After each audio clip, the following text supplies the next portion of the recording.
Dans son ouvrage autobiographique Comment te dire au revoir, paru ce jeudi 12 janvier 2023 aux éditions Michel Lafon, Stéphane Tapie ne fait pas dans la langue de bois.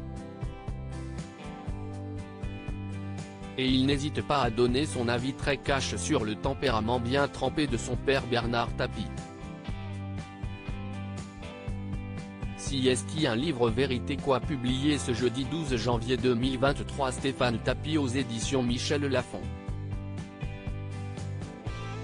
Dans Comment te dire au revoir, le fils aîné de Bernard Tapie revient sur l'annonce de son double cancer par son père, trop détendu au téléphone, son deuil impossible ou encore le harcèlement subi par un célèbre réalisateur suite à leur collaboration.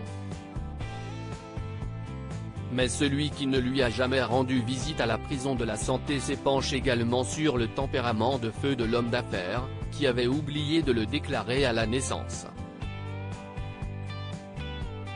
À chaque dîner en famille, on se métamorphosait tous en béni oui en public comme en privé, il était toujours persuadé d'avoir raison, écrit celui qui défend dans son ouvrage Un autre fils de, Anthony Delon. À chaque dîner en famille, on se métamorphosait tous en béni oui. La terre est plate? Ok, si est-il entendu. Nous n'avions pas le choix, sinon la discussion tournait à l'empoignade. Et il ne fait pas dans la langue de bois, le raisonnement de mon père était simple, nous pouvions ne pas être de son avis, mais comme seul son avis était le bon, celui qui ne le partageait pas était débile. À ses interlocuteurs de choisir s'il était d'accord avec son point de vue ou s'il était des imbéciles.